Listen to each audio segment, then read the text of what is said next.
मोदी के साइप्रस दौरे का दूसरा दिन राष्ट्रपति भवन में स्वागत किया जाएगा। मीटिंग में हिस्सा लेंगे, फिर कनाडा रवाना होंगे। पीएम मोदी के साइप्रस दौरे का आज दूसरा दिन है। साइप्रस के राष्ट्रपति निकोड क्रिस्टोडोलिडेस राष्ट्रपति भवन में मोदी का स्वागत करेंगे, जिसके बाद वे प्रतिनिधि मंडल स्तर की चर्चा करेंगे। इसके बाद मोदी G7 समिट में हिस्सा लेने के लिए कनाडा रवाना हो जाएंगे। मोदी रविवार को साइप्रस पहुंचे थे। एयरपोर्ट पर रेड कार्पेट बिछाकर उनका स्वागत हुआ। इसके बाद वे लिमासोल गए। होटल के बाहर भारतीय समुदाय से मुलाकात की, बच्चों को दुलार किया, साथ ही भारत माता की जय के नारे लगाए। दोनों देशों के व्यापार को बढ़ावा देने के लिए मोदी और साइप्रस राष्ट्रपति के बीच एक बैठक हुई। मोदी ने कहा कि साइप्रस में कई भारतीय कंपनियां हैं, ये इसे यूरोप के प्रवेश द्वार के रूप में देखा है। ये हमारा भरोसेमंद पार्टनर है। भारत साइप्रस CEO फोरम को संबोधित करते हुए पीएम मोदी ने कहा, पिछले एक दशक में भारत दुनिया की 5वीं सबसे बड़ी अर्थव्यवस्था बन गया है और बहुत सारी निकट भविष्य में हम दुनिया की तीसरी सबसे बड़ी अर्थव्यवस्था बनने की दिशा में बहुत तेजी से आगे बढ़ रहे हैं। साइप्रस लंबे समय से हमारा भरोसेमंद साझेदार रहा है और यहाँ से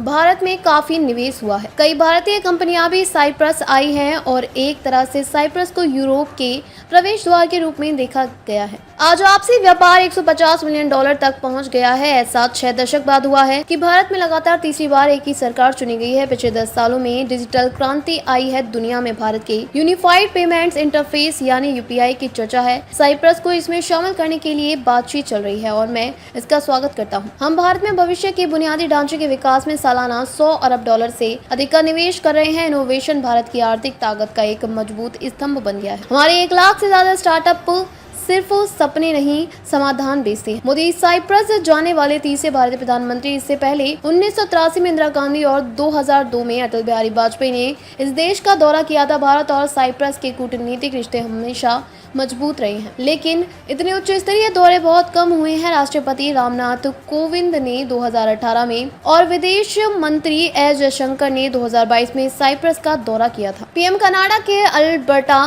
प्रांत के कनानास्किस में आयोजित G7 समिट में हिस्सा लेंगे। भारत को यह 9वां समिट शुरू होने के ठीक 10 दिन पहले मिला था। पीएम मोदी की कनाडा के पीएम मार्क कार्नी के साथ यह पहली मुलाकात होगी। जनवरी 2025 में जस्टिन ट्रूडो के इस्तीफे के बाद 14 मार्च को मार्क कार्नी कनाडा के नए पीएम बने थे। जस्टिन ट्रूडो के वक्त भारत कनाडा के संबंधों में खटास आई थी। 18 जून क्रोएशिया किसी भारतीय प्रधानमंत्री का पहला दौरा। पीएम 18 जून को क्रोएशिया भी जाएंगे। यह किसी भारतीय प्रधानमंत्री की पहली क्रोएशिया यात्रा होगी। वे क्रोएशिया की राजधानी जाग्रेब में पीएम आंद्रेस प्लेकोविच से द्विपक्षीय बातचीत करेंगे और राष्ट्रपति जोरान मिलानोविच से भी मुलाकात करेंगे। भारत और क्रोएशिया के बीच राजनयिक संबंधों की शुरुआत 9 जुलाई 1992 से हुई। इसी दिन भारत ने क्रोएशिया को स्वतंत्र देश के रूप में मान्यता दी थी। तब से ही दोनों देशों के बीच मजबूत राजनयिक संबंध है। कनाडा के अल्बर्टा प्रांत में 1 लाख से ज्यादा सिख रहते हैं। कनानास्किस शहर में जहाँ समिट होनी है, वहाँ बड़े विरोध प्रदर्शन होने वाले हैं। कनाडाई न्यूज चैनल CTV के मुताबिक कनानास्किस के senior police officer David hall ने कहा कि प्रोटेस्ट के लिए 3 जोन तय किए गए हैं, जहां से प्रोटेस्ट को G7 में शामिल हो रहे नेताओं को लाइव दिखाया जाएगा।